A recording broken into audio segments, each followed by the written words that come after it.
We're back from the dead.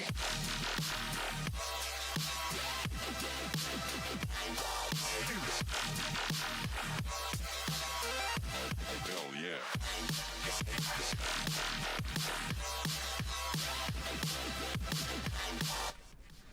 Hello, everybody. We are here with the final week, the final series before the gauntlet, Maria's Dungeon versus Spectre Gaming. I'm joined by the one, the only, the prophecy seeker, Zerathai.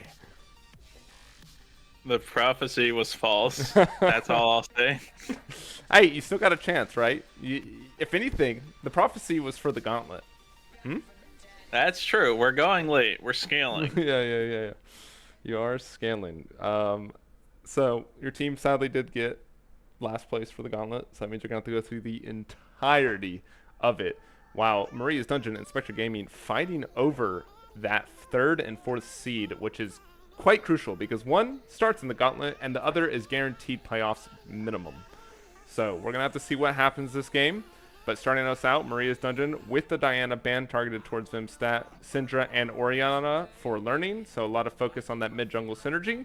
Whereas Spectre Gaming looking for the Xerath and the Talia band, which are both mid-lane bands, and the Talia is a flex into the jungle.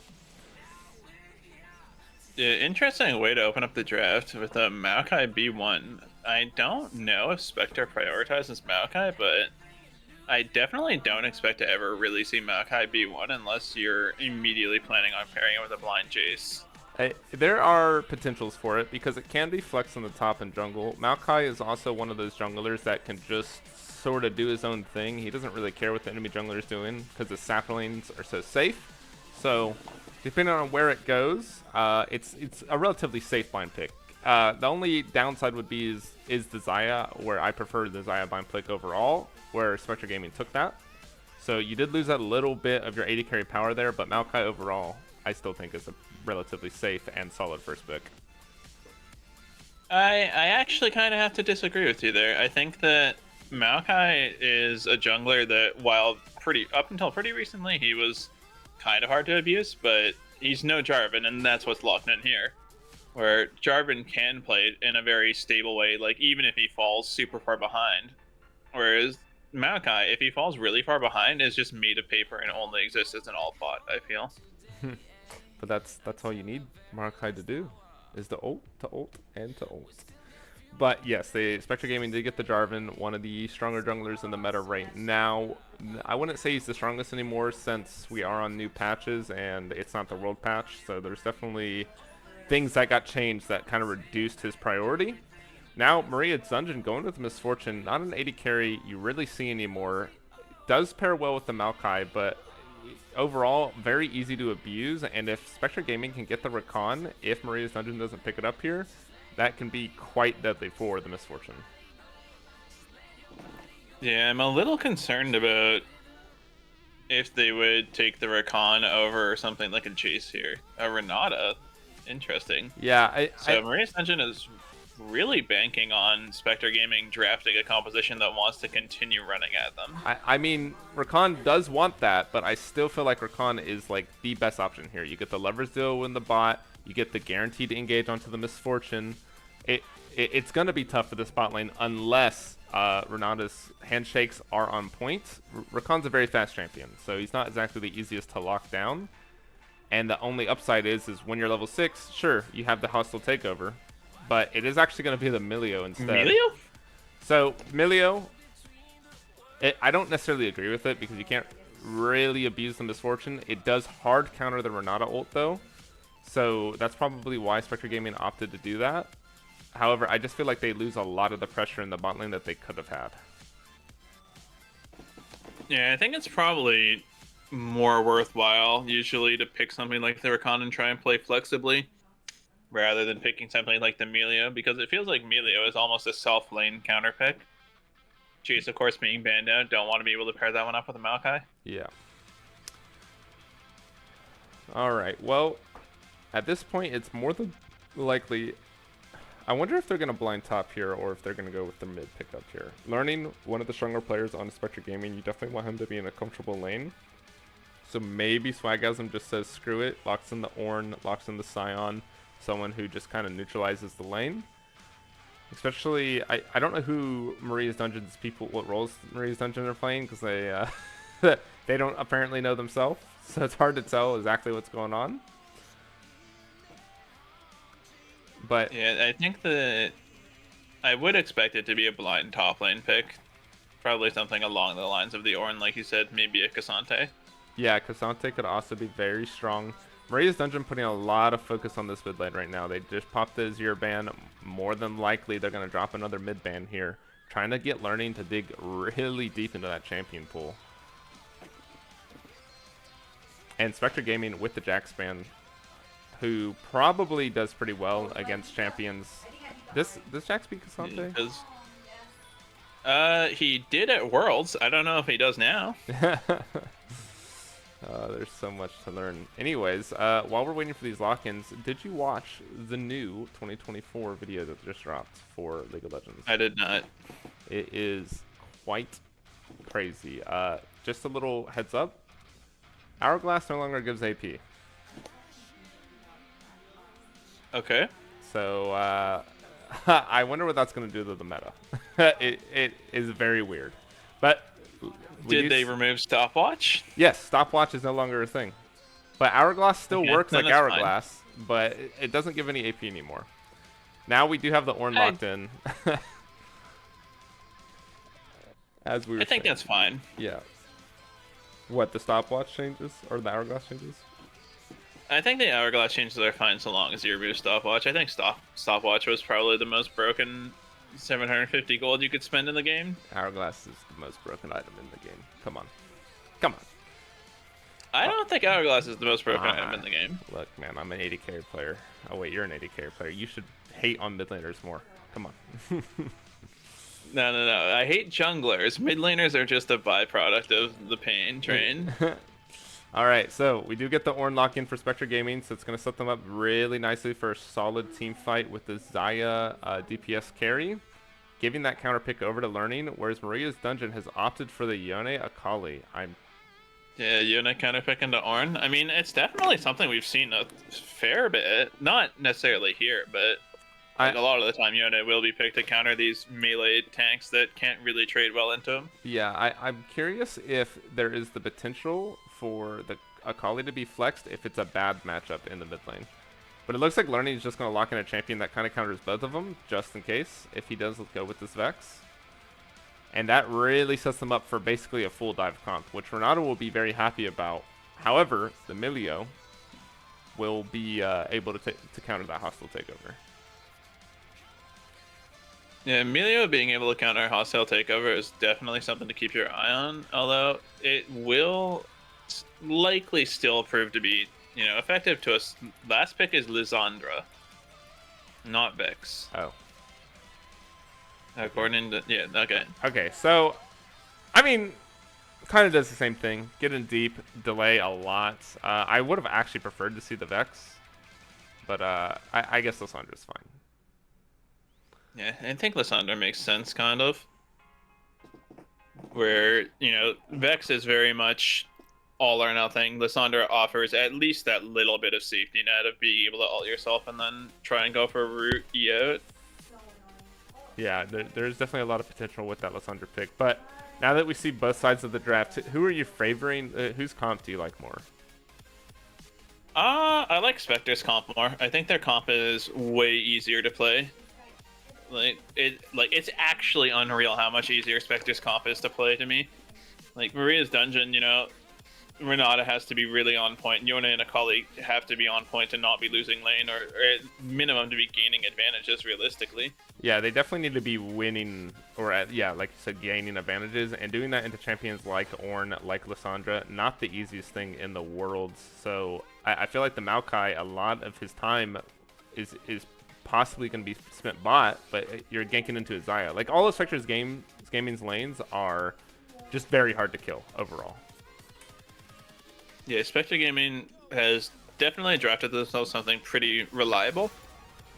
And I think Maria's Dungeon has picked a lot of champions that, on paper should be good at beating Spectre Gaming's composition, but in reality, the execution barrier, I think, is going to be quite significant. So I'm actually really interested to see if Maria's Dungeon is able to pull this one off. Yeah, it's really going to come down to execution for them, as you were saying. And a lot of the times in this league, there are very few teams that can actually perform the execution that they need. The most notable teams would be Elysium Terra or Dynasty Sapphire. So I know Maria's Dungeon team is good, but the question is, are they good enough to out-execute Spectre Gaming, who basically, they're tied for 3rd, 4th power ranking. They're tied for 3rd, 4th in the rankings altogether. So it's really going to come down to who came to play tonight. Oh, it looks like Notable is that Nukes is top lane. Yeah, and also Akali is top lane. So not the Yone. I mean, that could be true. Could be swapped around. Well, it does kind of make sense to pit the Yone against the Lissandra. Yone has a much easier time getting away from Lissandra with the... I always forget what the E is called. Soul Unbound? But, yeah, with the ability to yoink himself to his soul's last location. Yeah, Soul Unbound is correct. But it does get delayed by Lissandra, if that is actually going to be Yone mid. So Jarvan can definitely look to abuse that, because when Yone goes in onto Lissandra, Lissandra has the root, has the ultimate, and it's going to keep him locked in there longer than he wants to be, and past the duration of his E. Yep, I mean, definitely there's a lot of window for Expo to get absolutely locked down and blasted, but I think for the most part, Lissandra's trade patterns are very predictable. So if Expo continues to play, pretty heads up, like the ultimate, especially from Lissandra, is very telegraphed. So unless you get an immediate WR out of the Lissandra, it should be pretty hard to catch out the Yone. For sure. All right, so what about the jungle matchup? Now, we've talked about the mid matchup. We've kind of looked at the top matchup, but and we pretty much figured that bot lane's going to be a snooze fest. So what about the jungle matchup? Where are they going to put their focus? How are they going to play this game? I think that Maokai is mostly going to be looking to play to counter gank the Jarvan. And I think that the Jarvan actually should be looking to try and get the solo lanes early priority and then transition that into taking jungle camps away from Maokai. I think Jarvan's really good at, relatively safely walking into the enemy jungle to try and steal camps. Yeah, especially when your only knockup is the Maokai, and Maokai's knockup, he has to be on top of you, and Jarvan will know when Maokai's walking to him for the EQ. Yeah, so I feel reasonably confident about the ability for Jarvan to find pressure in the jungle matchup. I think that the Jarvan is going to want to look to try and make something happen in the bot lane, and at best maybe drop a few wards topside just to prevent the Maokai Yone from being able to catch out the Ornn in the long top lane. Yeah, we do actually just see the swap, and it is now officially locked in that will be a Yone top and Akali mid. So, honestly, I think it's better that way. I don't think Yone really wants to be fighting Lissandra, just because every time Yone tries to make a play onto Lissandra, it's just going to get rooted, and he doesn't have the invisibility safety like Akali. Whereas topside, Ornn can't really CC Yone. Yeah, not in any meaningful way, at least, that's for sure. Yeah. All right, well, we're going to send it off to a break while we load into the Rift for game number 1 between Maria's Dungeon and Spectre Gaming. We will be back in approximately 3 minutes, so don't go anywhere.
Call down the reckoning, bring back hope and peace, restore our gloria to live forever. Call down the reckoning to bring back hope and peace, restore our gloria to live forever. Bring down the dark regime, I know how to unleash eternal power. Lead us to order, I am the light bringer.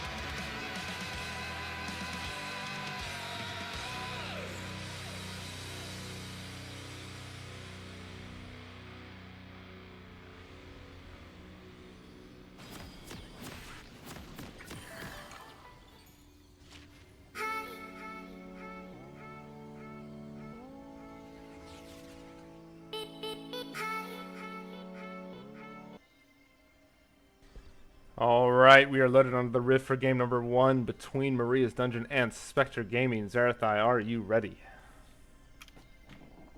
As ready as I can be with a mouthful of cauliflower. All right, 3, 2, 1, 11, 12, 13. We are go. All right, let's see what happens. Let's see who gets the advantage in this 3-game series, and let's see who is going to come out on top for these playoffs. Hey, you never know. It could be a 2-0. Still a series of 3 games. Technically, best of 3. You know what it is. Anyways. Right, Vimstad and Indefiance already feeling each other out in the jungle. Just trying to find those, every little bit of information you can possibly find on your opponent's early pathing to set yourself up for success. Indefiance in particular really wants to be able to find out where the Jarvan's going to start, really wants to be able to match him in tempo when approaching lanes, especially this bot lane. I think that the Misfortune Renata is deceptively vulnerable in the early game. Even if they're up against a really relatively weak laner in the Melio, I think that the Xayah and Jarvan together can pose a really big threat with the amount of lockdown they have. Yeah, they definitely have a lot of lockdown, and on top of that, Melio still can increase the range of Xayah, which allows getting feathers behind her opponents a lot easier. I believe it's like a 10% increase. So do the feathers actually travel further? I thought No, they traveled a fixed distance. They travel a fixed distance, but it's about getting her auto attacks off, and her feathers travel longer than her auto attacks. So every bit of range helps so that she can guarantee more feathers getting on the ground, which allows more rooting. So that's what it opens it up to. Right, for sure. All Misfortune, interestingly, has opted for the lethal tempo on Misfortune. That is not something I see often. It's mostly been the PTA for me. Yeah, we have a little bit of a gank mid. Vincent's going to go under the tower and already have to use his flash. That was a little too far there. I think he was feeling himself a little bit too much. Yeah, definitely feeling himself a lot. I think Indefiance just had the instantaneous reaction speed to go for the flash Q on Vimstad. That would have been easy first blood right then and there. Yeah, and that gank came about because Lissandra was actually poking XPO out a lot already in the early game, which is what we expect from this matchup. Akali is full melee, whereas Lissandra has a lot of ways to slow, root, get a lot of free damage in, and you're seeing it right now. Like, XPO gets slowed, Q, W, auto, but now, here comes Indefiance with the gank. Akali does drop her E a little bit early there. I felt like if Akali held that, that could have been very dangerous there for the Lissandra. Yeah, I mean, realistically, I think Indefiance probably didn't want to commit the flash, so Expo just opting for the quick trade while having Indefiance there for pressure. Yeah, just trying to... Here it comes again. Maokai walking right back down. Learning's going to have to take the long route out. He's just trying to get him away from this farm as much as possible. Yeah, surprisingly, really good pressure from the Maokai here in Defiance, making sure that Learning can't just absolutely crush Expo in the CS department. And, you know, Learning now pretty well just even with Expo, both in CS and health. Yeah. Meanwhile, in the bot lane, though, there is just a lot of trading, but Yeah, Jarvan is here. mostly it's just a little bit of lane pressure. Ooh, the root doesn't connect. But with the amount of time Maokai used in that mid lane to get basically nothing out of it except for his mid laner to... What's it called? Oh, nice W there by Swagazm. But a lot of time invested in that mid lane, and all that allowed was for the Maokai to get invaded. And Maokai didn't take any camps of Jarvan's, and Jarvan took the most important camp in the game right now, which is those Krugs. Oh, and now we have a gank. Oh my, Expo. Yeah, Expo feeling a little fancy here. He's trying to go forward onto learning, but he's not able to connect any noticeable damage. Yeah, lands the Shuriken flip, but knows full well that Vimstad is still going to be in the area.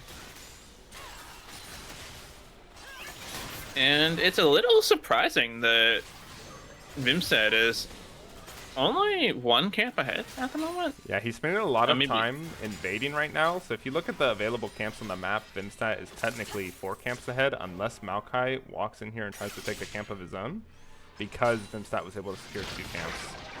But it looks like Maokai will be able to redeem some of that lost gold by taking these Raptors.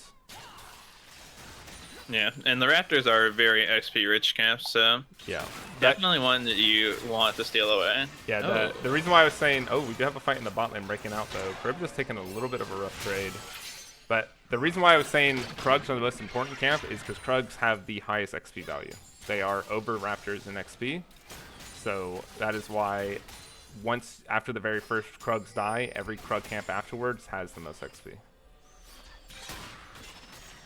So what you're saying is the one he stole wasn't worth much. Vimstad in the bot lane, Yeah, though. we do have a gank in the bot. While Spygumsman gets tower dove in the top side, he gets knocked up and rooted by the Maokai. And that's going to be first blood for the Yone. Yep, first blood for the Yona, and really good, clean execution from Defiance and nukes. Yeah. And Defiance having to flash out of the turret, it looks like, to not die just to the turret damage. That will be the dragon going over. And Charybdis and Soul Lady in the bot lane look like they're actually going to push out in spite of knowing that Jarvan's still here. Yeah, I feel like it's pretty safe to assume that they have that ward in the try, so they know Jarvan's not like sitting there trying to bait something, so it's pretty safe to assume that they're on the dragon.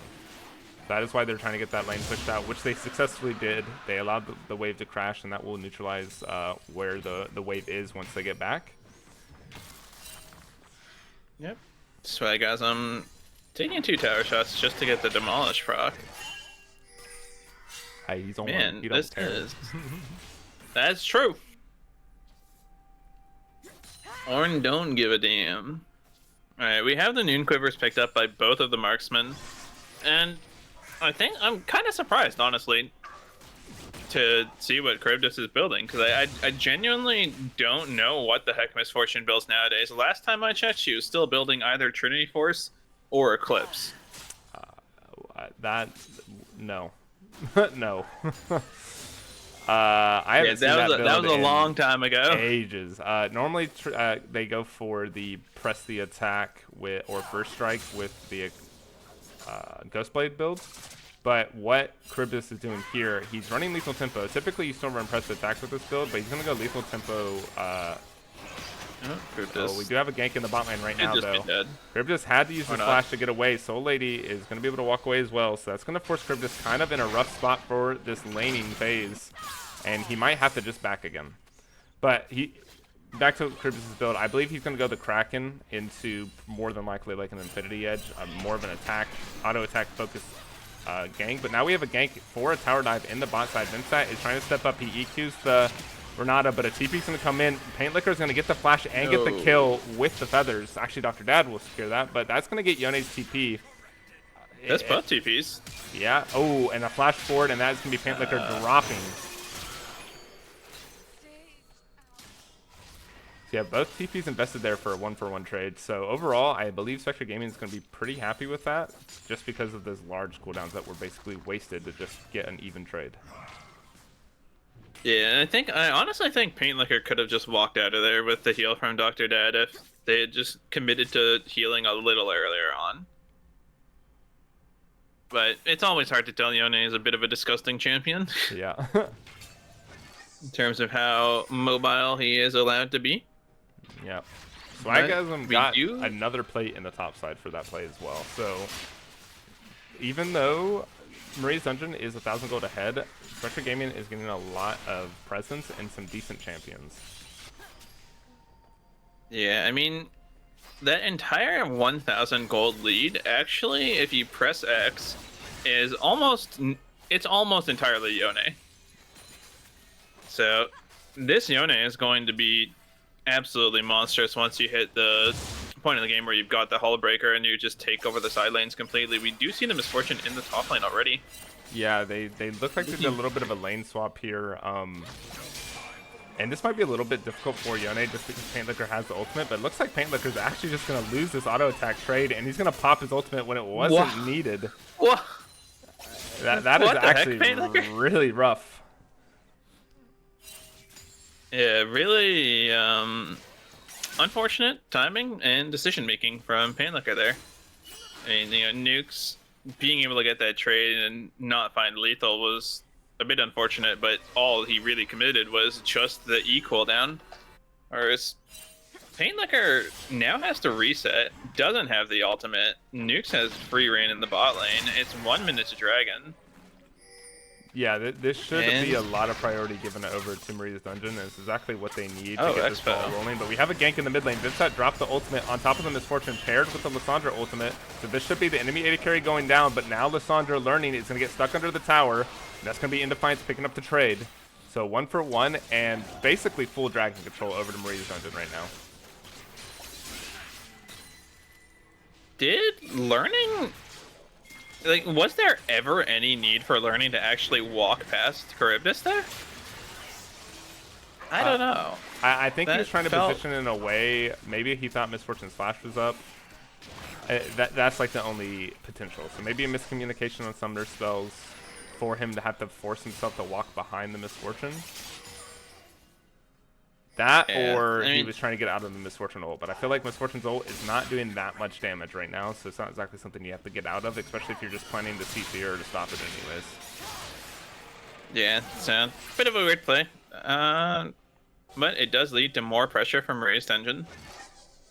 Even with the 1 for 1, now Charybdis is falling behind, and as Misfortune, that is critically hard to overcome, I think. Where something like the Xayah, she's always going to have higher and higher value as the game goes on. Misfortune sort of spikes around that 2-3 item point. Yeah, it definitely is. And Misfortune's power spike is a lot. It is really reliant on her ultimate placements as well. And if you don't have items to make those ultimates even stronger, then even if you get a good placement, it's not going to be very useful. Oh, Expo, holy cow. Oh, Expo looking Just for constantly trading. yeah, looking for a little bit of a trade. Swagasm kind of losing it, so it's about a quarter HP to a half, or I guess a third. But maybe he can make an outplay with his ultimate. He's going to drop down the Call of the Forge God. It's going to go, wow, Expo flashes it, and now Swagasm could be in danger. He does get the knockup, and he flashes away, and the perfect execution, though, does secure the kill while they secure Dragon on the bottom side of the map. I'm kind of surprised that Expo won that. I did not expect to be able to, or I did not expect Expo to just be able to flash the Call of the Forge God, but yeah, just has the cooldowns, has the mobility, is able to take the nice 1 for 1 over Swagasm. And so it's only a 1,500 gold lead. Dragons are 1 to 1. The next objective is going to be the Rift Herald, and I don't know when because Spectator Client is crappy. Yeah, it does not like the Rift Herald. I believe it should be spawning a little bit after 14 minutes, so probably about a minute to 2 minutes left on that respawn timer.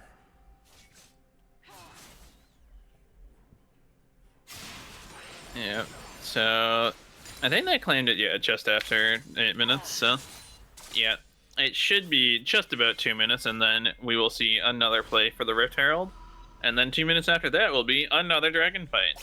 Hopefully this time we get to see Spectre Gaming actually set themselves up for contesting the dragon fight. I mean, I don't think you want to be giving over this Rift Herald either, because that would just be giving over the mid lane tier 1.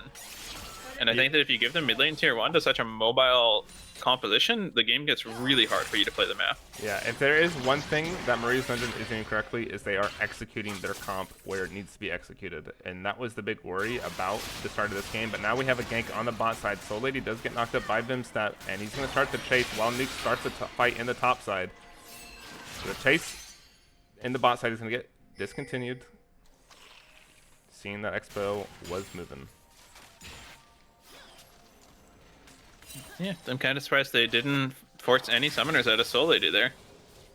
But Expo on the heads up has the roam timing over learning, so not a whole lot of concern out of the bot lane. And I do want to see a few more proactive plays from Vimstat. You know, we've seen a couple good ganks, but honestly, in Defiance, he gets queued back over to the wall, but he drops his ultimate to jump right back over. Now Expo is on top of Vimstat. That's going to be one kill for them. Wow, hostile takeover hits too. Learning drops his ultimate to buy his team some time. Yone goes in with his. He doesn't hit the crucial target, so now it's just Paint Licker. Paint Licker has to try to carry this fight while Swagasm looks for something, but he's going to just drop with the rest of his team. So it's going to be a 3-0 in favor of Maria's Dungeon. Yeah, 3-0, and honestly, it was just kind of off of target selection. You know, all the damage on the side of Spectre Gaming ended up going on to split targets. In Defiance going incredibly low, Expo going incredibly low, but crucially, neither of them going down. And Soul Lady with the really good ultimate just to prevent, I believe it was the Lissandra from entering the fight.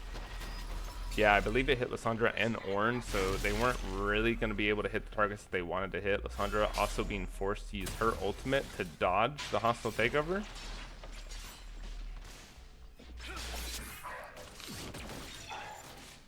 Yeah, and so while we do have the CS lead in the jungle, overall, I'd say In Defiance is doing a really good job of maintaining control of the tempo of this game and not letting Vimstat get away with anything.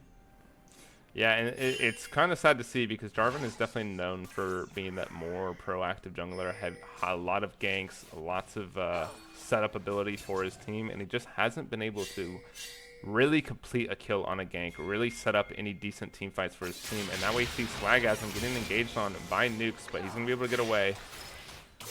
While we have a perfect execution dropped onto Learning from XPO. XPO does hit the E, and ooh, that was an interesting one. The ultimate doesn't catch him under the tower. The perfect execution doesn't connect. That's going to leave both mid laners at about 1/10 HP. Yeah, both mid laners sitting at a few hundred health, and you know, Learning, honestly, just kind of getting pounded in the bot lane. Oh, Expo walking into the bush behind Learning. Learning, you made a mistake. That's going to be Expo securing the solo kill in the bottom side of the map while the Herald was secured by In Defiance. In Defiance secured the Herald, and now with 20 seconds rather left on the Dragon spawn, 20 seconds more left on Learning, and a little bit longer on that on Learning's teleport. This should be free Dragon going over to the side of Maria's Dungeon. Yeah, they should be able to just drop this Herald in the mid lane, but while we're talking, Swagasm is looking for nukes, and now Nukes is looking for Swagasm, and he's going to get the solo kill with the Fate sealed. But yeah, they should be able to just drop Herald here and get all the priority they need to secure this Dragon. They just won the 1v1 on the top side. Swagasm won't be up for this. TP from Akali coming in. And they are going to... TP from Akali. Learning's walking, and Learning is walking in. Does have the teleport now, but there are crucially no good flank wards for Learning to find. Yeah, and I just don't think that they're going to be able to contest this trick. You got to give this Dragon, you got to give your Xayah time, you have to get to those Ornn items. And it's just rough to see because it's really just down to the micro. Like, everyone on Maria's Dungeon, minus possibly Charybdis, is playing better than their opposite. Yeah, and you know, while you do kind of expect it for nukes, and like, definitely not for, no disrespect to Expo, but Learning is on paper should be a stronger player than Expo, and Expo has just been, after, you know, successfully avoiding, what was it, 3 ganks from Vimstat in the mid lane, kind of walking all over Learning this game. Yeah, and for the people that are asking in the chat what this game means, what this series means, whoever wins this guarantees the 3rd place spot, and they don't have to be in that gauntlet, which gives them basically a guarantee into the playoffs. So that is what these two teams are fighting for right now. Yep, just a guaranteed spot in bracket. All right, now Learning gonna get engaged on here by Nukes, but he gets the root to stop the kill going through. That is a lot of Yone damage, but now we have a fight. The hostile takeover isn't gonna connect onto anyone, while in Defiance looks for Vimstat. Maokai's gonna drop the ultimate and push Vimstat even further behind. Soul Lady and in Defiance, ooh, the pull to get him away from the EQ, and that's gonna be Vimstat dropping. Vimstat does go down, and you know, Baron being up in 44 seconds, you probably aren't going to be able to actually start it, but yeah, top lane turret, meanwhile, is the trade. So that is one objective bounty secured, while Learning tries to like stop the bleeding for his team by making sure that the Yone can't get this bot lane tower. But now in Defiance is looking onto Swagaz Dr. Dad. Ornn's going to drop the Call of the Forge God with the TP coming in. He does hit a double knockup, and that's going to be Charybdis falling to Paint Liquor. Actually, 2 Swagasm. That is a little sad to see. While the mid lane and bot lane towers get pushed in.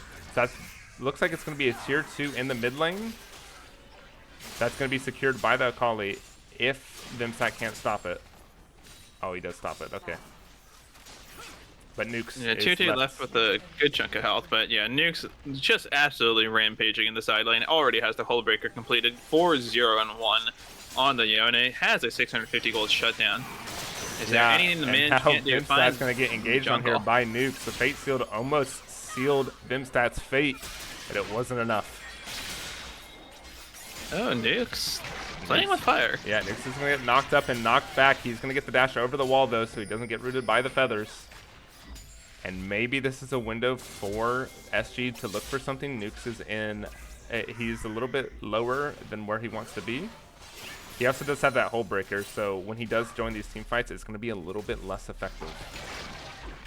Yeah, I mean, Nukes is so strong right now in Defiance. So, okay, Soul Lady. Learning's going to go over, get a double root with the ultimate right on top of Soul Lady. Soul Lady will fall, and Dr. Dad is once again the one to pick this up.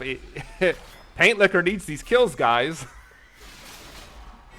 Now, in Defiance is going to be chased away. The ultimate from Vimstat does drop, and now he cannot get out of the cage. Paint Liquor is here while Dr. Dad looks for the cutoff. In Defiance tries to knock them back, but doesn't get it. Uses the W to dodge Dr. Dad's Q.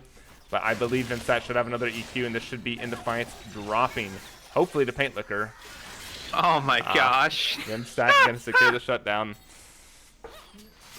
Oh, Paint Liquor missed the Q twice. That's so sad.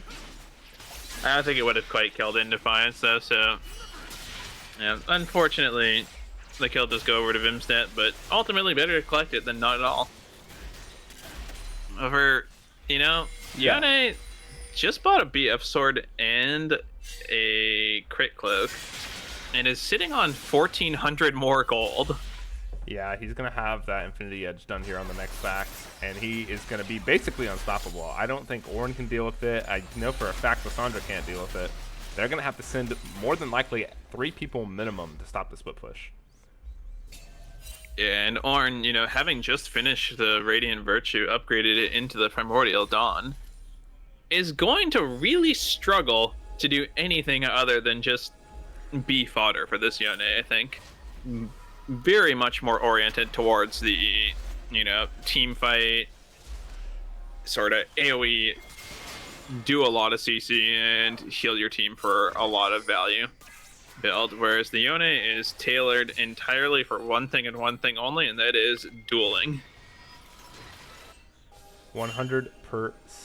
And with the amount of pressure that Nukes is going to be able to put onto the map, it's going to force a divide in what SG wants to do, and that should be able to open up the soul point secure for Maria's Dungeon, because you can't let this Yone just break open your base. If you do, then Baron's on the table, then it's going to look basically hopeless for SG if Yone can get that top inhibitor, and it doesn't even look like they're going to go to answer. Maybe Learning will, but Learning isn't the one to be able to stop this. That's gonna be they will answer with a mid turret. Yeah, they're gonna answer with the mid turret, but Learning stopped his back, and they're just gonna looks like they're gonna try to base race Nukes. while the dragon is started up here by Maria's dungeon. So that will be soul point going over to Maria's dungeon while Nukes is working his way on that inhibitor tower. That inhibitor tower should fall. I don't think he'll be able to get inhibitor. Oh no, They're all just gonna dogpile back on Nukes. They're running straight for him, I think. Yeah, there is a potential here for Nukes to get cut off. Learning can start the fight on him. He should be a little bit faster here. He's going to E forward. And then TP's can come in, a flash forward onto Nukes to get him CC'd there. And the Fate's sealed to try to dodge the Ornn ultimate, but it's not enough. Vinsat drops the ultimate onto Nukes. Nukes is going to get brought super low with the colleague trying to do as much damage as he can to shut down for Vimstat. Now, XPO pops the Hourglass. There's so many feathers on him, but the feathers go wide. Can they do more? XPO secures one while Paint Liquor gets him in the trade. Hostile takeover does connect onto 2, but the cleanse is going to pop and get rid of that. So right here, this is probably the best opportunity SG is going to have for the Baron. Yeah, Spectre Gaming has the best possible shot of the Baron, but with no Vimstat, they don't actually have anyone that can. I feel like that's something you have to risk, even without your jungler. It's a 4v2. You know you have damage. Paint Liquor has all the damage you need. You just need to try for it. Yeah, I think they missed the tempo for it, but it's also really threatening against Misfortune, who has the ultimate up. Didn't participate in that last fight at all. Yeah. Still, though, I was going to comment on how. Sorry, you go. No, I was going to say a one-item Misfortune ultimate, not exactly the scariest thing. No, but the ability for it to stack completely is, especially with the Baron shredding resistances, can't be overlooked in terms of threat. But I was going to comment earlier on how I felt it was a really big tactical misplay for the side of Spectre Gaming to just let them take both mid turrets. I mean, you don't need all 3 or 4 people on the dragon. You just leave your jungler, maybe leave your jungler and Charybdis on the dragon, and just bring 2 people mid lane and don't let them break those turrets for free. Vimstat, yeah, okay, being a bit of a stick. They are going to start this Baron. They see Yone in the bot side, but there is a ward on top of it. Some Maria's dungeon is going to know this is going to happen, and they're going to pull off. I don't think they know there's a ward in the pit. Yeah, I think they were trying really hard to bait the response, but ward in the pit means Nukes can just keep pushing the bot lane. We are starting to see the Ornn items come out. Ornn has already upgraded Paint Liquor's item, so no longer the quick blades, but the flicker. Let's see if what a lame name. Let's see if these Ornn items can actually do anything. They close the gold gap by about 1,000 per, so that's about 2,000 gold on in terms of stats from the Ornn items. Yeah, and I mean, like, just in terms of raw stat and gold value, you know, Spectre Gaming is only behind about 2,000 gold right now. Like, there should be some pretty big opportunities into these fights if they can find them. The issue is just going to be, you know, are you able to pull the trigger onto the Yone, or is it going to be Yone and Akali and Maokai finding you in these fights? Like, look at Nukes in the bot lane, just absolutely shredding. Soul Lady looking for Indefiance with the handshake, but they're not going to be able to do anything with that. While Yone just continues the split push menace that he is. He just secured his second inhibitor tower. They are going to put 3 there on top of him. Let's see if Yone can outplay this. He does drop the Fate Shield onto the Xayah, but Xayah dodges it, and he gets rooted by the feathers and knocked back by Milio. So this should be Nukes dying while the Baron is started up by Maria's dungeon. So let's see if Vimstat and Ornn are enough to dissuade or potentially steal it. The handshake does connect. The TP comes in. The Call of the Portugal is going to get dropped. It's going to knock up 3 targets. Learning's going to try to get down as much damage as he can, and he's going to get down so much damage. Charybdis is low. This should be Charybdis falling while Soul Lady falls on the backside, and Vimstat is still alive. These are massive misplays by Maria's dungeon, and this could be the opportunity that Spectre Gaming was looking for. XP is going to pop the Hourglass, but that's going to be the ace for none and the Baron for Spectre Gaming. Wow, that really well played by Spectre Gaming to capitalize on that series of mistakes, but holy cow did Maria's dungeon blow it there. First of all, Nukes ulting into the 1v3 rather than just ulting out and being able to walk away. Secondly, Expo blowing everything on Vimstat, but then ending up way further away from the fight while Vimstat just walks right on back in at not quite dead. Yeah, and It's just like mind-blowing levels of mechanical execution mistakes right here. It's like the roles have completely reversed from what we saw in the early game. yeah, and it's a little rough because that entire series of plays swung the gold lead. Now Spectre Gaming, the ones in control, they have the 1,000 gold up despite their base being in disarray, but it's what they needed, and now they have the opportunity to show that their team fighting comp is better. We know their comp is better. It was really down to Maria's Dungeon to secure that lead and hold that lead, and now they've dropped it. So this should open up a great opportunity for Spectre Gaming. They are going to fight for the dragon. This is Soul if Maria's Dungeon can secure it.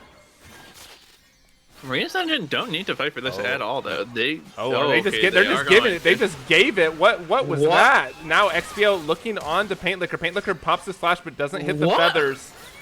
And that was just... Why? These teams are misplaying after misplay. I don't know why they got scared there. I felt like who cares if Maokai ults your Ornn, right? Like, Ornn just block the stuff and make sure you guys get the dragon. Yeah, I mean, they just gave over Mountain Soul to, you know, a really front-loaded skirmishing composition. Nuke's about to find multiple people on the front line, though. Vimstat's almost going to drop. Call the 4-draw goes down, only hitting Soul Lady, but that's going to be Vimstat basically out of this fight. He's trying to get some healing while they continue the push in the bot side. Misfortune isn't here, so this is a 4v5. Misfortune, no TP either. She is the AD carry. Nuke looks for the face shield, but it doesn't connect while the hostile takeover hits too. Paint Liquor's going to have to pop the cleanse and try to get down more damage, but Maokai is going to get the shutdown, but XPO's in danger. Vimstat secures that kill with Learning, and now it's going to be a 2-for-1, and SG, you need to get out of here. They have waves to end this if Nuke can get more. Learning and Dr. Dad should be safe while Swagasm delays the enemy team as much as possible. But that... Yeah, Swagasm... Why are you engaging on a tier 2 turret? You know the misfortune's coming. You know that Yone's standing around the periphery. You don't need to fight here. Yeah, I think they did see Misfortune topside, and they saw her start her back, so maybe they thought they can complete the push and the engage before Misfortune got there, but it was not fast enough. I mean, they got the engage before Misfortune got there, but I mean, did they really think they could kill Yone, Ornn, and Akali in the span of 5-10 seconds? Yeah, Yone also picking up QSS here, by the way, so you're not locking him down anymore. Yeah, I mean, it's definitely going to get a lot harder to catch out this Yone, and also with the Bloodthirster, has so much sustain. Like, it's, I don't know, it's just it's really mind-boggling how these two teams are playing their leads.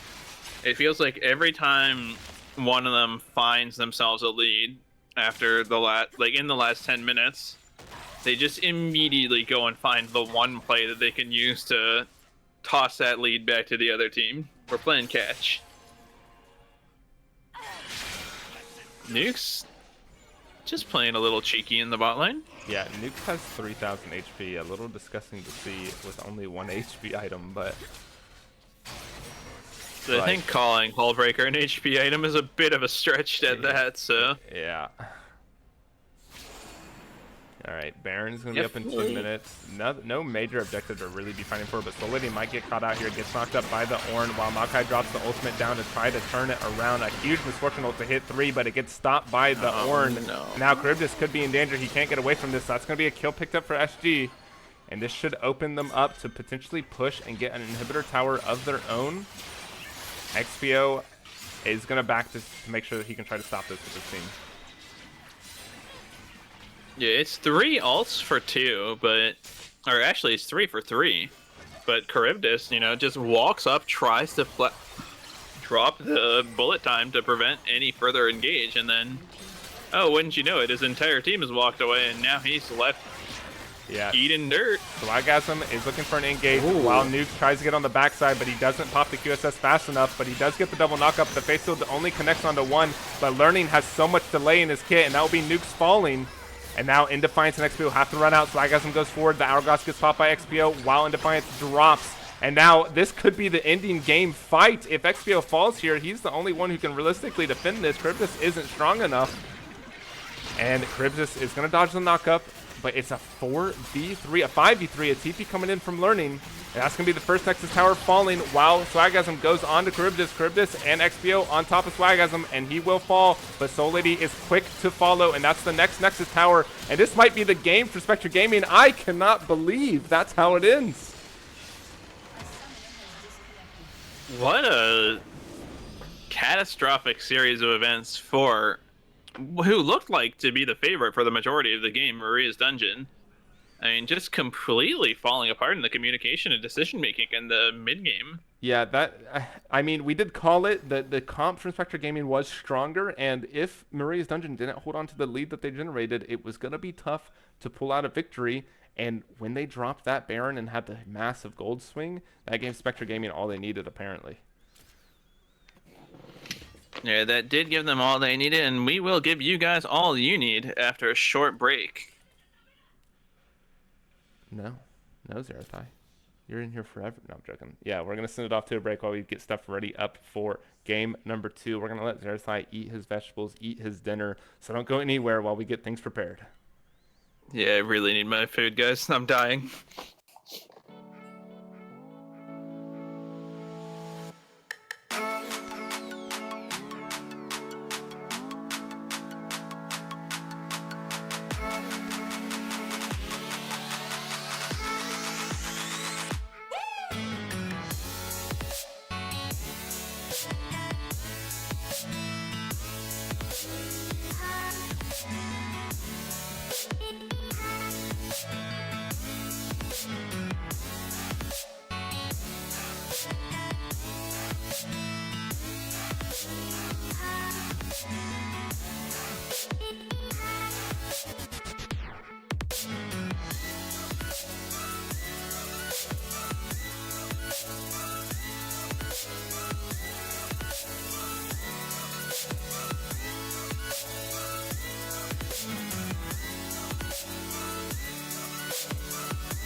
All right, we are here for the draft for game number 2 between Spectre Gaming and Maria's Dungeon. After a quite an atrocious flip of the gold, Spectre Gaming was able to come out on top in game number 1. So let's see if they can do a repeat in this second game. For our viewers' sakes and my own, I hope we don't get a repeat. I wouldn't mind a little cleaner of a game from either of these teams. Very first man going to be coming out from Maria's Dungeon is going to be the Diana. No Diana for Vimstat upon this day. Yeah, I don't think Vimstat's ever going to get that champion again. It's just been permabanned on this team ever since the debut of Spectre Gaming. And Spectre Gaming going to keep the same bans with the Tillia I'd like to remind you and continue to toot my own horn over one of our 4 victories that we did not ban Diana and beat it. Alright? If we can beat Diana, I'm just saying. All right. I kind of want to see Spectre Gaming go with a early priority mid laner here. Don't force learning onto these super deep champion pools, because despite, like, he is their strongest player, so his champion pool is more than likely wider than the rest of his team, but it just didn't look that clean in game number 1. Oh. Spectre Gaming to go with the first pick Maokai. I'm telling you, bro, first pick Maokai is a thing. All right. I guess the meta has left me by the wayside as we are getting a near perfect reversal of the draft from the previous game. Are we sure we switched these teams on the side? Yeah, so Spectre Gaming going to pick up the Maokai for Vimstat. There is potential for it to be flexed into Swagasm. I definitely can see that. And Maria's Dungeon is going to lock in the Lovers duo. So we do have a little bit of a difference here. No Milio. And I'm kind of surprised that they gave over the Lovers duo like this. It's definitely not something that you're really used to seeing. For teams to do. I feel like it's kind of beatable, though. It definitely, I don't know. It is beatable, yes. What beats it Milio right is now? not how you beat it, though. I don't. No, do not lock it. Oh my god. No. So we have the Milio lock in. I know it just. Gaming. I know it just won last game, but I genuinely do not believe Milio is the answer to most of these situations. Like, right now, you've locked in Milio into what? You can cancel Rakan's W with your Q, and you can uncharm people. Yeah, but the problem is when Rakan charms somebody, he's already dropping the W right on top of them. So it doesn't matter if you cleanse the charm, they're going to get knocked up. So it's definitely an interesting one. It's going to really be reliant on Milio hitting these Qs when Rakan looks for the engage, and it's not the easiest thing to do just because of how naturally fast Rakan is, especially when you pair it with the Xayah, because Xayah's W gives Rakan another movement speed buff. So it's going to be really, really hard, I feel like, for Milio. Yes. It's that when Xayah W's with Rakan and auto attacks at anything, it gives Rakan a 20% movement speed buff. It is disgusting. 30% move speed, wow. That is wild. Yeah, so that third pick there is Ornn. They didn't lock it in fast enough, so that third empty slot right there from Maria's Dungeon is going to be the Ornn, which that's pretty good from Maria's Dungeon. It's going to look a little rough here. And I'm liking what Maria's Dungeon is doing right now. I'm really surprised by Spectre Gaming. Like, they're showing such an unwillingness to just blind learning a stronger mid laner. Right? They're just letting everything get bend away. Yeah, and we're going to see... It's going to be more the mid lane focus here by Maria's Dungeon. And learning doesn't get the lane he wants because they already locked in the top lane for Maria's Dungeon. They are for sure going to lock in jungle R4, which means that XPO is going to get the full counter here on learning. Yeah, I mean, like, you know, there's a world in which XPO says, I mean, you know, like, he's probably just going to try and play fine. It looks like they might be trying to corral learning into an Azir pick, actually. Yeah, there's the potential of that. I don't think Azir is what they need though. Like they already have a decent sustained DPS from the Jinx paired with Emilio. They need something that honestly, I hate to say it, they need something for safety because Hallarding was playing in the first game. It was looking rough, and Azir, all he has in the early game is his single dash, which can be stopped by a lot of champions. He won't have the Emperor's Divide early on, and if they can abuse learning like they kind of did in the first game, things could look rough once again for Spectre Gaming. Yeah, I really do think that the Azir might be the pick they go towards, though. Nocturne locked in. Interesting. I really do like Nocturne. I think he does a really good job of shutting down the Jinx from being able to enter fights safely. Yeah, it's one of those jugglers that Emilio can't really do anything against because he can't stop the Nocturne ultimate with his Q. He has the spell shield, so once he does get on top of the Jinx, the Emilio can't kick her away. So Nocturne probably I personally think the best jungle pick here for Spectre Gaming. But we are going to get the Alawi into the Ornn, so maybe Swagasm can look to like abuse the Ornn blind pick with this Alawi.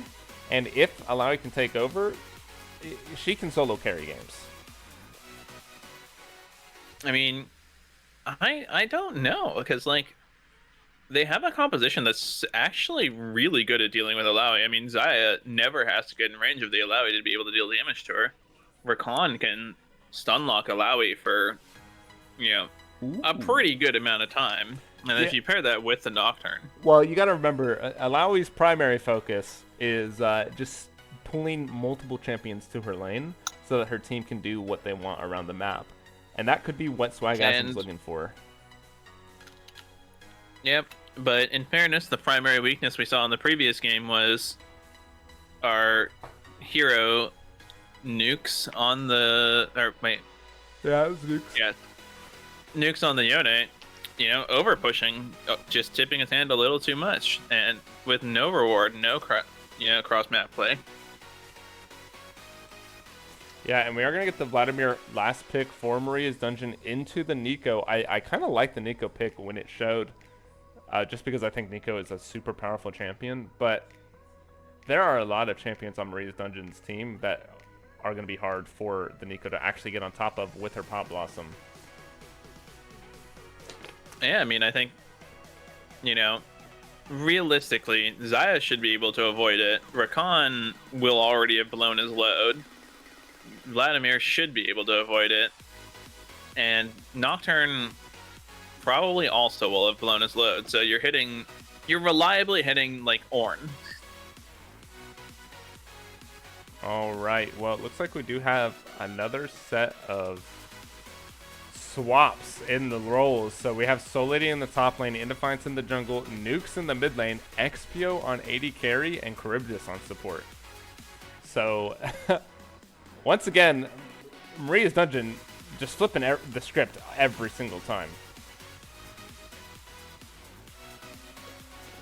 I mean, if they don't know what they're doing in draft, how can the enemies possibly know what they're doing in draft, right? Yeah.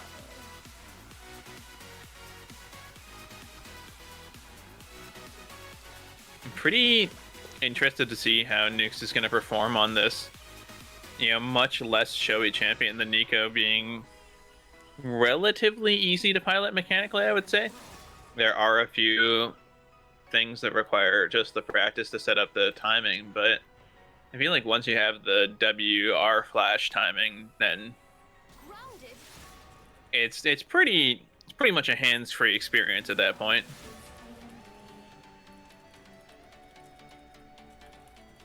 Yeah, it's gonna be. Hold on, let me look at these comps again. I mean, Maria's Dungeon is the massive favor this game. They have the Ornn for the neutralization of the lane. Yes, Alawi can look to abuse that, but it's still going to be relatively hard to do that just because Ornn is so strong at just not dying. Vladimir doesn't have anyone that he has to worry about, realistically speaking. Like, the only thing he would have to worry about is a Pot Blossom, but he has the easiest tool to avoid that. And Nocturne is going to keep this Jinx Emilio shut down basically every team fight when he has Paranoia up. and that would just allow Zion and Rakan to really roll the fights, while Vladimir and Nocturne are just saying, hey, you guys can't kill us, we're going to go into your back line, and you're going to have to deal with it. Yeah, and I mean, like, one of the concerns I do have for Spectre Gaming's composition is that, you know, you pick Maokai, who is kind of reliant on counter ganking, and while he does have a lot more early pressure than the Nocturne, definitely not what I would call an early game jungler, or at least early ganking jungler. And you picked what feels like a scaling bottom lane that, yeah, they should be able to get the push into Zyrakan. So you have push in bot lane. You picked Nico, who will get push in mid lane, and you picked Ilaoi, who will get push in top lane. So you've guaranteed yourself prio in 3 lanes, effectively. But what we really need to see is how effectively this Maokai is going to be able to track the Nocturne to prevent anyone from falling behind in his lanes. Because if these lanes start to fall behind early into the game, it's going to get so incredibly hard for Spectre to play through Maria's Dungeon's composition. Yeah. Sorry, give me 1 second. All right. Yeah, I'm done, so it's all good. But yeah, it's definitely going to be a lot. It's going to be really hard for Spectre Gaming, I think. I don't see where their win con is unless they win these lanes. Like, Jinx is the obvious win con, but Jinx is very susceptible to Nocturne and Vladimir. Nika's a decent win con, but again, Nocturne and Vladimir and Xayah don't really get touched by that champion unless they do something to pop their safety tools early.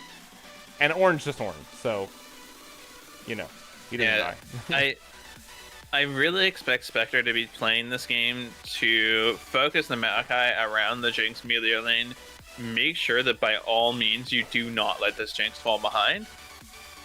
And then you're going to rely on Ilaoi drawing a number, like, you know, drawing more than one person to match in a side lane. And trying to find a numbers advantage fight, which is going to be really hard. But the other option they have is you can try to bait Maria's Dungeon into fighting you, because Ilaoi does really well when kiting backwards in fights, and if this Nico can play on top of the Jinx Melio, this Jinx should be nigh untouchable, even through the Vladimir and Nocturne and Rakan. So it really will come down to mechanical execution. I think that the early game and the jungle tracking is where we're going to want to focus most of our attention, though.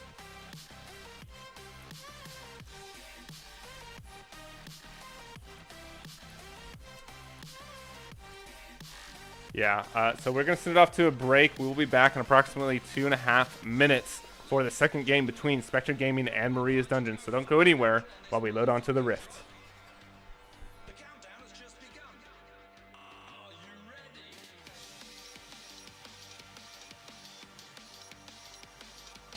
Let's go. Now we're back from the dead.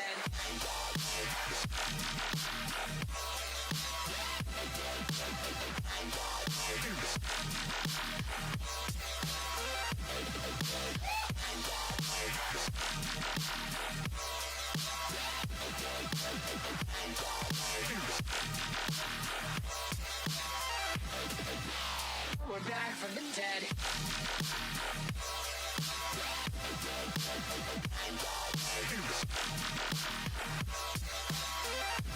Hell yeah.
back from the dead.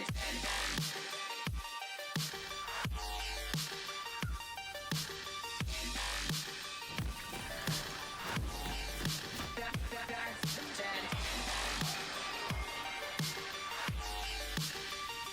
from the dead. Back from the dead.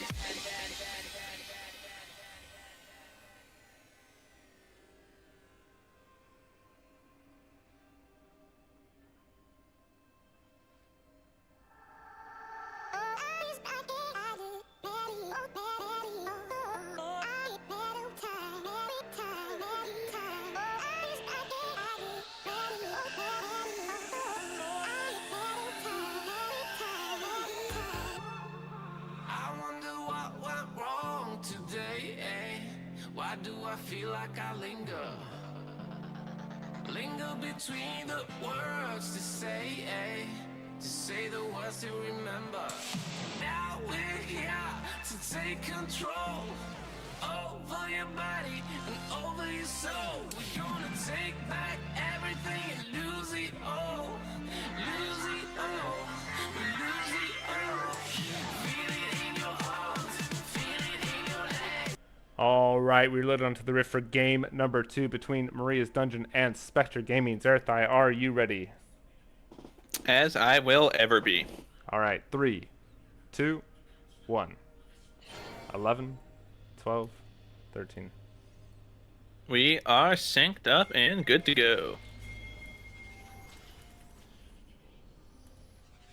And it looks like nothing too strange across the board for these two teams. Perhaps the strangest thing arguably is the aftershock on the Maokai rather than a phase rush. 30 seconds until minions spawn.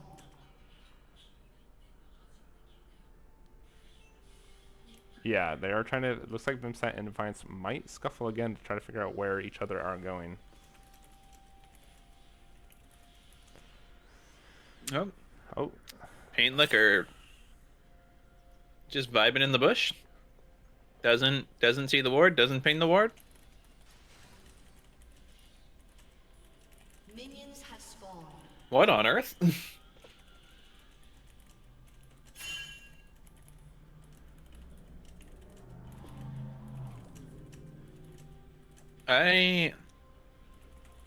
This early game is a little confusing. Mostly Paint Liquor being seemingly AFK in Tribrush. I would be a little surprised if Charybdis and Expo go for a really heavy trade with Rakan Wing in. yeah, Yes.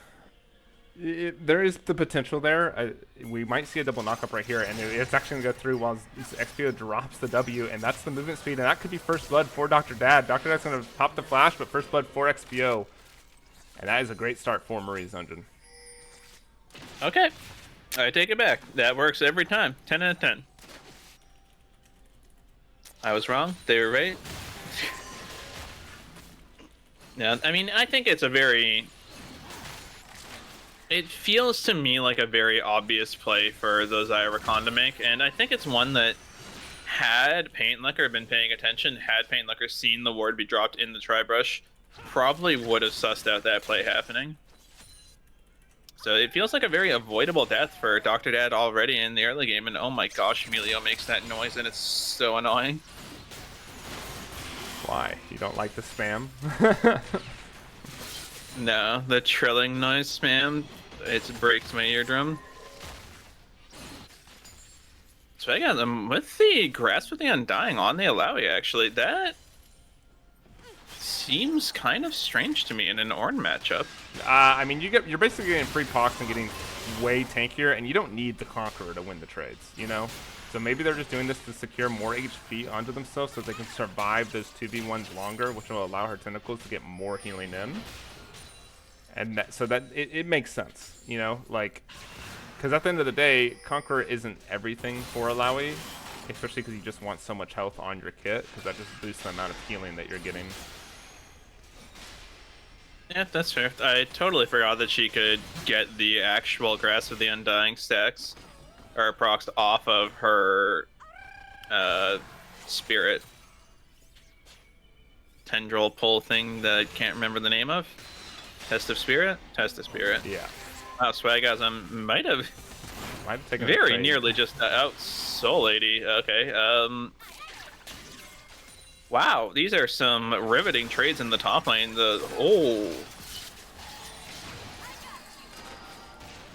Flash in from Charybdis does not quite get Dr. Dad right off the bat, but Dr. Dad does eventually go down with In Defiance circling around the back. That is 2 kills already for Expo on the Xayah. I mean, Ghost burned by Xayah, Flash burned by Rakan, but, you know, pretty worthwhile investment to get the Xayah ahead. Yeah, and Xayah being ahead like that is not going to be great for Maria's Dungeon, especially with how this comp is kind of built, and Maria's Dungeon having that much stronger, I want to say, team fight. There's so many things that are going to make it hard. Swagasm is out of mana. He needs the back here to keep up the pressure, I think. Yeah, I suspect Swagasm is really, really trying to hold on for that.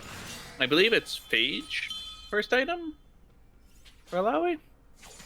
No, she's gonna probably more than likely go Iceborne Gauntlet first. In control ward. Yeah. Yep. I don't know what the hell Iceborne Gauntlet built out of, man. Yeah. It's Sheen and Phage is the whole 17 breaker. different items. Yeah, Phage is the whole breaker route, which more than likely Alawi will end up building. Yeah, second item though. You're right. Just moved my camera a little bit on accident, but we're back. Kind of interesting that Expo has gone for the full tier 2 boots rather than the Noon Quiver. I don't actually like that. I think Noon Quiver, especially when you're already paired with the Rakan, is so much stronger early on.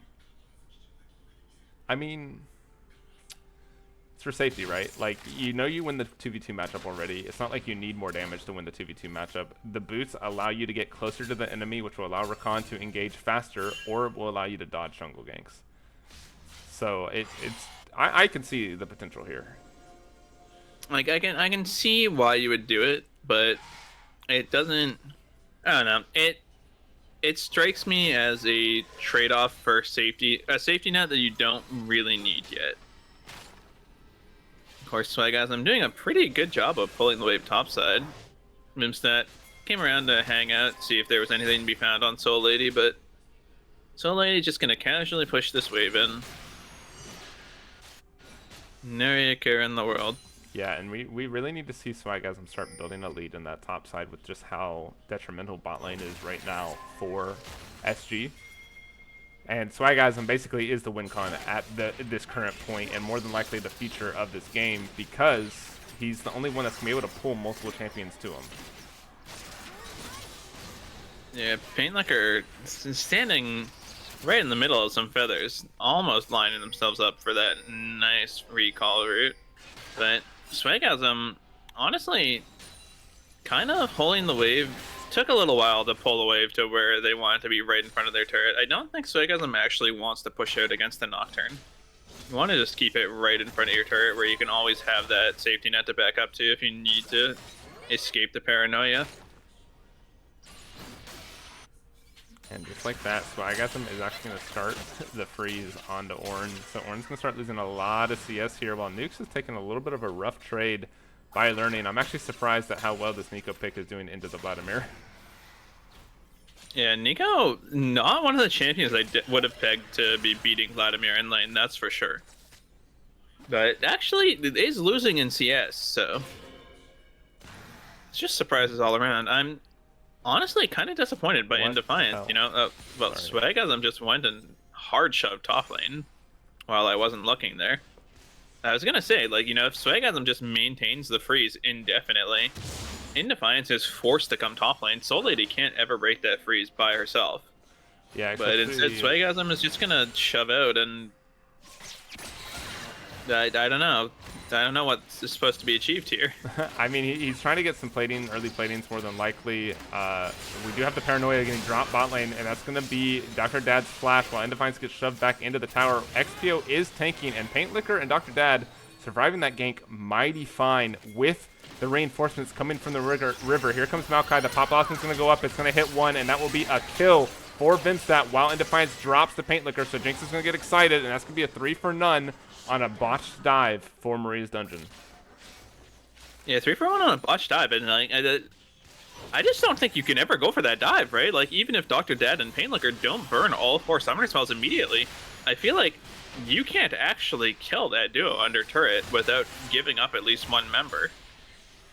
Yeah, and in that case, they gave up 2. So, and the dragon. Yeah, I mean, they gave up 3, didn't they?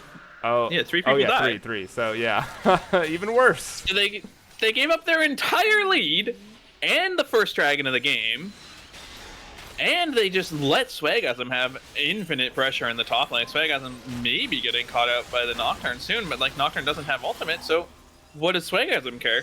Yeah. Other than the fact that Swagasm is running completely out of mana. Yeah, Soul Lady taking a beating from the tentacles. So even if Swagasm or In Defiance comes up to Swagasm, it's not like she can really help in that fight. All she could really do is call the Forge God. And yeah, that's going to be Nukes' Ghost. And he is just getting absolutely abused by learning here. He's going to have to go into a bush and try to play with some vision. But he could be in danger. Yeah, I mean, In Defiance is trying to play towards the mid lane while taking this Herald, but... Oh, Nukes is going to drop the ultimate onto Learning, but Learning's going to root him up. And now Nukes is going to be brought dangerously low while Vimstat spots out In Defiance and goes forward onto the Nocturne. He drops the Maokai ultimate to root him up, to kick him back into the team. So Learning's going to be here for the root, and that will be the jungler for Maria's Dungeon falling to what looks like Vimstat. Nope, Swagaz is going to flash for the kill. I don't know that was worth it. I mean, you don't really want it on Maokai, so... That is true. Oh, Learning might have made a mistake here. He's going to drop the Pop Blossom, and he's going to get the knock-up onto Nukes, and Nukes might die in the trade, and he does. So that's going to be a 1-for-1 in the mid with the TP coming into the bot lane, and Charybdis splashing forward for the knock-up. You just got to leave Paint Licker to die here, Dr. Dad. And that will be Paint Licker falling to XPO, but this is going to give Alawi so much pressure in this top side. Luckily, they don't have the Herald, so no tower will be falling. Yeah, no turret to fall here, but yeah, really good play by Nukes. Goes for the 1-for-1, finds it under turret, crashes a really big stacked wave under turret. So Learning's missing out on all that CS. Plus having the ability to teleport, even if you lose 2 plates here, you still gain more net advantage just from the fact that your Xayah is snowballing and Jinx is being set further behind. I mean, like, yes, Alawi is strong, but Alawi was already strong. Alawi was going to be strong no matter what. Yeah, but the stronger Alawi gets means the quicker that she can 2v1, and if they don't decide to ever answer her, she's going to crack the base open like Yone did in game number 1 for Maria's Dungeon.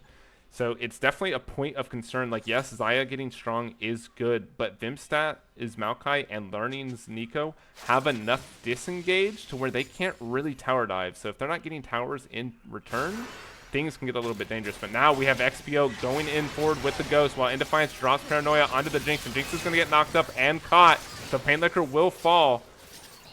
And now Dr. Dad and Vimstat are just going to have to watch as their AD carry respawns back in the base and plays Gray Screen Simulator. Yeah, well played by the side of Maria's Dungeon. Just claim another one for the bot lane. And Soul Lady is just getting absolutely pounded in the top lane. Swagasm, though, is going for a Divine Sunder, actually, rather than the Frostfire Gauntlet. Interesting. I don't know if I necessarily like that. I'm not going to lie. There's a lot of AD sources of damage for Swagasm, and that slow is very crucial to make sure that you can stick on top of champions. Yeah, not to mention the tenacity and damage reduction. Soul Lady could be in danger. It's not. Nukes is also going to get engaged on here by the Nico. But here we go. Swagasm has successfully pulled the jungler up into the top side of the map. And this should give... Oh, a Jinx Rocket coming in. Doesn't hit. Charybdis is the one who tanks it. Learning's going to get engaged on by Nukes, but he's going to get the Pop Blossom onto Nukes, and that's going to be Nukes falling, and now Charybdis could be in danger. He's going to get hit by the Maokai ultimate, and this is going to be the Rakan falling for a double kill, more than likely for the Nico. Yeah. Well, Maria's Dungeon... I don't know. They're just going for very aggressive plays without doing their homework. Expo going for the solo kill on the Painlooker. Painlooker is going to be able to just walk away with his app. Yeah, he does get rooted up, so a positive trade there for XPO, which should open up the angle for some Dragon, at least priority at the very minimum, because Paintlooker's not going to be able to really step up, and Paintlooker might just dry, and he does by a flash forward by XPO, so that should be the Dragon that spawns in 20 seconds, going over to Maria's dungeon with the AD carry being down. Yeah, and I mean, Paintlooker is down so much gold right now. Actually, straight up down 2,000 gold in the 1-to-1 matchup. And nearly 60 CS down as well. Like, this is just an utterly unplayable position for Jinx. It's going to take a really long time, I think, for Paintlooker to find his footing. Find those 3 items that you really need to be able to excel. Yeah, Paranoia going to be popped. Ooh, the Jinx ultimate almost stole it. That could have been detrimental. Nope. Soul Lady encounters Alawi in the river and simply continues walking on her way. Yeah, Soul Lady should be able to honestly secure this top tower here pretty soon. I think it's basically on its last legs as we speak. She does have the Defiant Sunderer completed, so her tower pushing is going to get even stronger. And I think SG just has to keep playing around Swagasm. Yeah, but it's really hard to play around Swagasm, I think, because the issue is Swagasm really wants to be playing solo in the 1 versus 1, 1 versus 2. That's what I mean by playing around Swagasm. Wow. But we do have an engage here onto Dr. Dad. Dr. Dad's going to barely get away, but the Ignite is ticking, but they get the trade kill onto Charybdis. So Jinx is excited. A TP coming in. Vincent's going to have to try to walk away while XPO drops his ultimate down. And once again, Soul Lady's the one to TP in. Learning could get engaged on here. Gets hit by the Call of the Forge God. But no follow-up is going to happen, and this is going to open up a lot of room for the Alawi, and this is how you play around the Alawi. This is what I meant. Force the enemy team to ignore her. Yeah, just take bot side plays and then force the teleports. So, we'll have to see how good of a job this Spectre Gaming roster is able to do in terms of just continually forcing bot side plays, or at least, you know, opposite side plays from the Alawi, of course. I would expect after the... I mean, honestly, even with 3 minutes to this Dragon, with the Rift Herald up, I'd be pretty surprised if Alawi doesn't move into the bot lane, try to take down this bot turret while the rest of our team takes the Rift Herald. Yeah, that is definitely an angle that they should be looking for, but it looks like he might be putting more... Nope, he's going to pass bot, so... Doing exactly what Alawi needs to be doing. It's going to try to pull over as many members of the enemy team to her so that our team can get this Rift Herald safely. And honestly, I don't even know if they're going to even try to contest this Rift Herald. They might just give it. With XPO being still in the bot lane. Yeah, I really don't like that they just give this Rift Herald. They definitely knew it was happening. It's just feel like you're behind on items to the extent that you can't fight yet. With no Night Harvester coming in for nukes at this point in the game. You know, meanwhile, Learning 4-1 and 2 on the Nico, quietly putting on quite an outstanding performance. Yeah, Learning's gonna go forward, doesn't connect the Pop Blossom, but gets 2 flashes for his trouble. So that is a pretty nice trade for Learning there. So now we have Ornn going back to match the Alawi, but Ornn, buddy, I don't think you ever win this anymore. I don't think you ever won it to begin with. Yeah, I think the only scenario in which Ornn wins this one is if Ornn is so monstrously ahead from multiple catastrophic misplays early on that Alawi actually just loses to Ornn auto-attacking. Yeah. But yeah, we're just going to see Swagasm do Alawi things. They're going to get on top of her, but misses the E, which is crucial for the trading pattern, and that's going to be called the Forge God. Drop down on the Swagasm. Swagasm could be in trouble, but the healing is just a little bit too much. It's going to walk away. Yeah, I mean, a lot of healing from Sunder, from the tentacles for Swagasm, and honestly, I think a really big misplay for Soul Lady. Not going to have that ultimate up until right as the dragon spawns, so... I think the bigger misplay here is the fact that she hasn't brought Bamble Vest yet. Oh, that's going to be that Alawi ult dropped, and I think this is enough to kill her through the soul. Oh, it's not, but she's going to be dropped super low. But yeah, I'm surprised to see Soul Lady doesn't have Bramble Vest when Alawi's entire kit is revolved around her healing, healing, healing, healing. Yeah, I mean, it's just honestly kind of surprising. Like, also rushing the uh, Radiant Virtue, right? Like, your team doesn't benefit that much from the healing early on into the game, where you would benefit much more from having a Bramble Best, having the plated steel caps, and having the Sunfire. Yeah, it doesn't even look like she's actually going to go steel caps. It looks like she's itemizing towards the Merc Treads. So it's a little bit interesting there. I'm not going to lie. Like, I don't think Ornn really cares about the CC removal.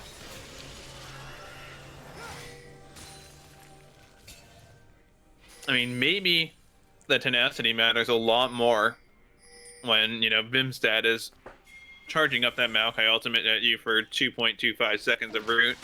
Yeah. Learning is looking at the, what is it, 1 second stun after the ultimate? I think empowered is, yeah, 1 second or 1.5. But Swagasm's sitting in the bush. They're going to try to contest this dragon, but it might be a little bit too late. The Call of the Forge God's going to get dropped down right on top of them while Nocturne drops the Paranoia, but a Pop Blossom goes forward to only hit one. Bimstat could be in trouble, but Swagasm gets a huge ultimate to secure 1 kill, so it's a 1-for-1. XPO gets hit by Swagasm. That is so much damage. Swagasm is honestly carrying this fight. That's a triple kill. That's a quadra. Can he get the penta? He does have the flash. Soul Lady flashes over the wall. Swagasm flashes to follow, but Swagasm isn't going to be able to find it. Yeah, I think he's going for it. I think he's hungry. And Soul Lady's going to get away, but that is a quadra kill for Swagasm, and that is going to be huge for Spectre Gaming's plans going forward.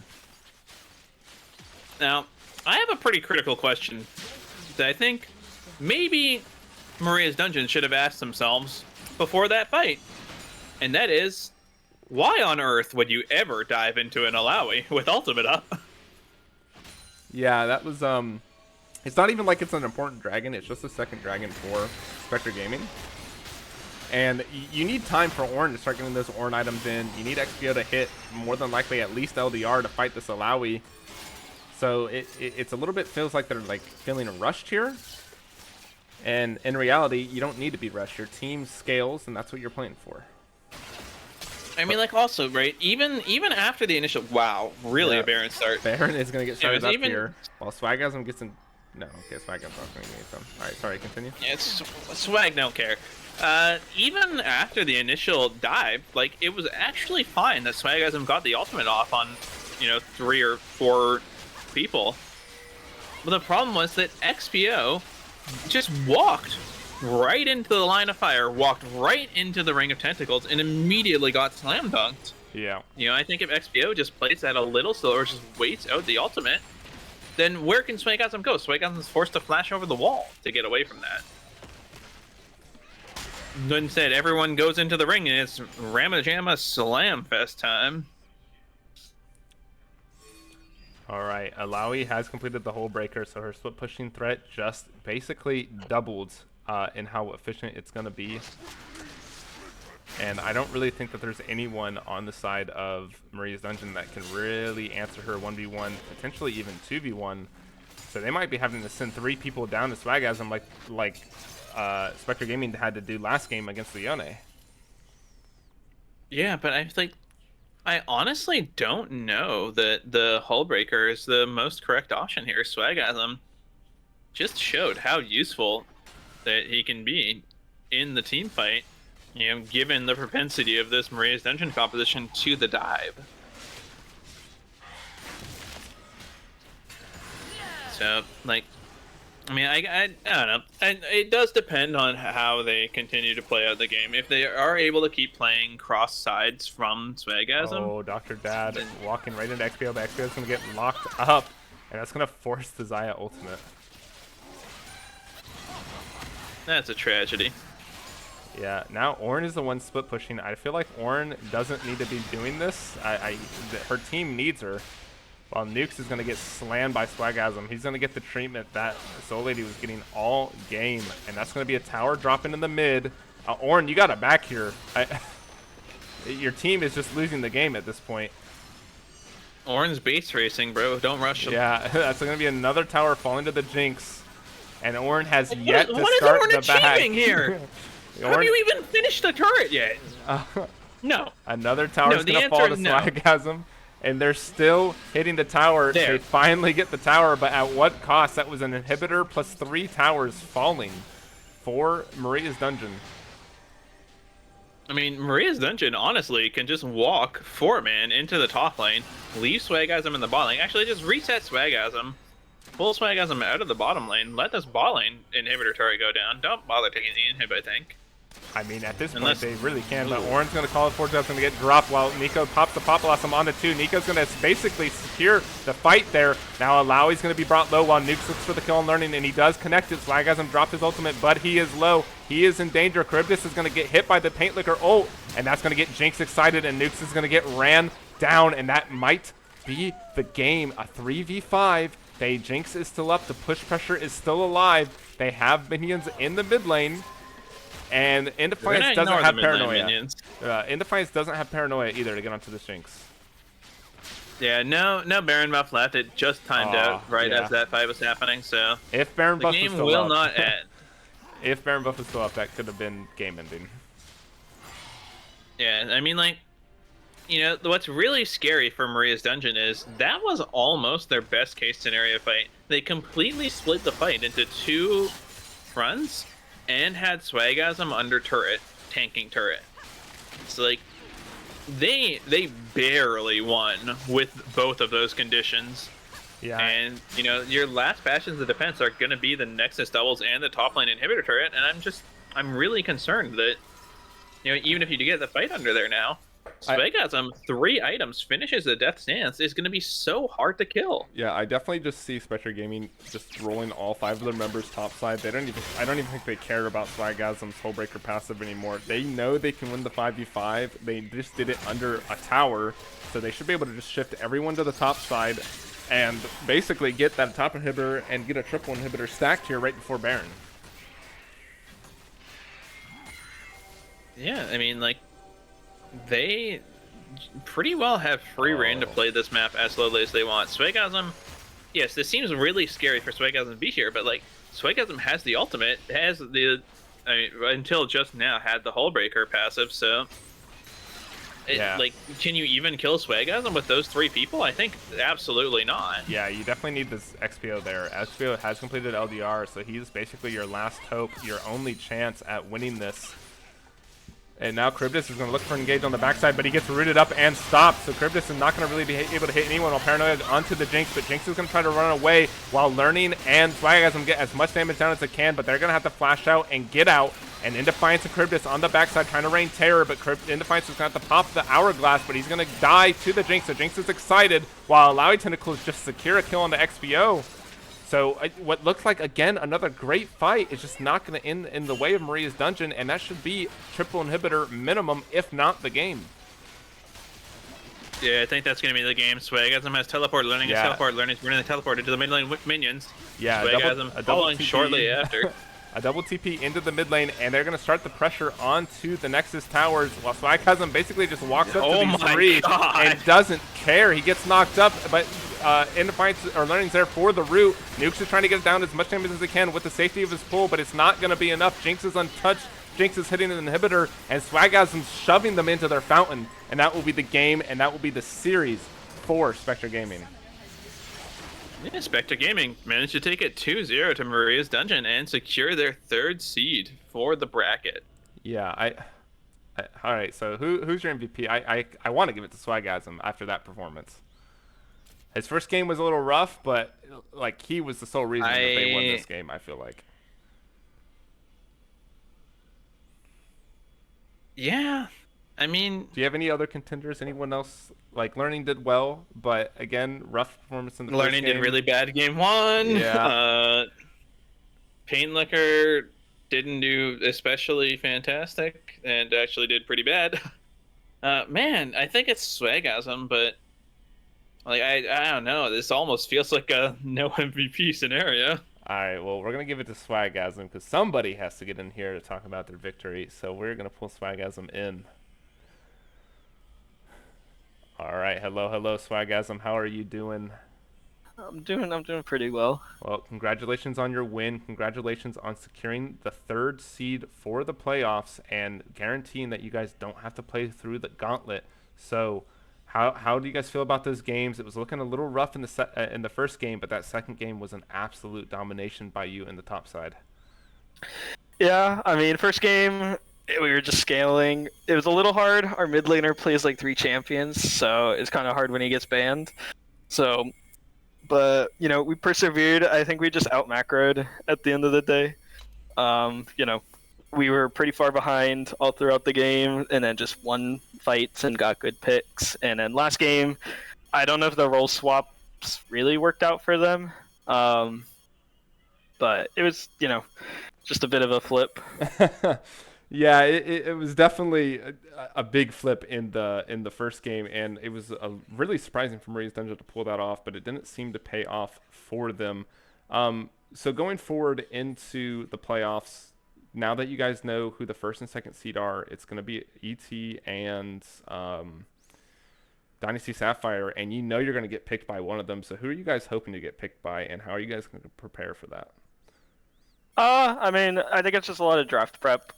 Just getting the picks we're comfortable on, finding what works for us. We try to practice as much as we can, but the seasons are somewhat short. So, with a new roster this season, we're still kind of just getting settled in. So I think once we kind of finalize a lot of our picks and our draft, and I think these are some of our stronger drafts we were able to show today. And when we're able to execute on them, it's, pretty good games for us. All right. But that still leaves the question on who do you want to pick you guys? Who are you guys I hoping? mean, Who do you guys think are going to pick y'all? I mean, I don't know.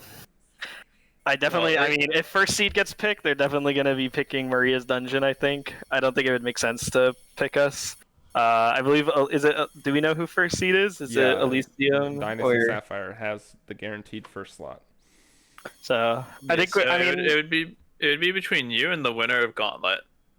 Right, so I think we can play well against either of those teams. I'm not too concerned. I think we lost pretty early on in our seasons to them, and we were still finding our groove, our drafts, and our picks. We're still kind of getting there. Also, I think for the first half of the season, we played with subs for most of our games, just given, life and jobs and I feel whatnot. that. So, it's been a long time coming to actually be playing with our full roster like we have in the past 2-3 series, so... Yeah, 100%. All right. Zerathai, do you have any questions for our MVP of the series? Not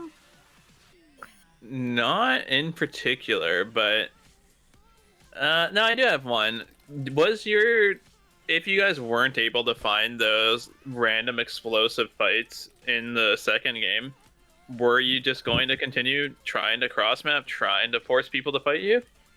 Yeah, I mean, first game's hard. Like, our solo lanes, they obviously beat us. Yone Akali will, in most situations should be able to side lane. So it's a really difficult balance of, not giving too much side lane while trying to group. And I think we were just able to move faster to plays, just execute and be able to find the picks before they could get their TPs off or, actually show up to the fight. And I think once we kind of found our groove, we just had enough, like, wombo combo with other champions to, lock down the fights. I think there was one fight, like, we had the Ornar into Lissandra, and I think their jungle and both their bot laners got one shot before the fight even started, so it's like, it's just hard if we're getting the jump on them, but... Definitely. All right. Well, that is really well played by you guys. Yeah. All right, that is all we have time for. Swagasm, is there anyone that you want to shout out? I do want to leave a comment. Vimstat is fuming right now. He didn't get picked for MVP again. By the way, it would have been a completely undeserved MVP if he did get it. I agree wholeheartedly. But he is fuming right now. But no, I think all the team... Continue modding. Yeah, you tell him. He needs to be put in his place. All but right. I think we all played really well. Draft went well, and all around just really strong game and strong showing from the 5 of us. All right. Well, thank you for joining us, and congratulations on your win. And thank you, Zerathai, for joining me on the cast. And thank you to all of those that are supporting BTL as we go through the final weeks of the tournament. We will be back sometime next week, I believe. I think Elysium Terra and Alexi's Rat Emporium rescheduled their game. So we do have one more series before the playoffs. However, the Elysium Terras and Lexi's Rat Emporium's game doesn't really affect the standings. So if we take a look at the standings as we sit now, Dynasty Sapphire holds first. Elysium Terra holds second, regardless of win or loss. Spectre Gaming holds third. Maria's Dungeon is in fourth.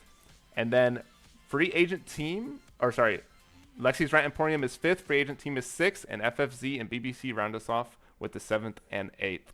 Good luck, Zerathai, when the gauntlet arrives. And let's see if the gauntlet... BBC is 7th, right? Yeah. I mean, Okay, but you guys... said it's reversed, so I was confused. Yeah. But yeah. So, we will be back in sometime next week, more than likely. But if not, the gauntlet starts on... Oh, the dates are wrong here. When does the gauntlet start? Oh, no. The first week of December. So, the first week of December is when the gauntlet starts. But thank you for all the support. December 2nd, 6 p.m. EST. All right. Don't miss it. All right. Well, thank you for everyone for joining us, and I hope you guys all have a good night.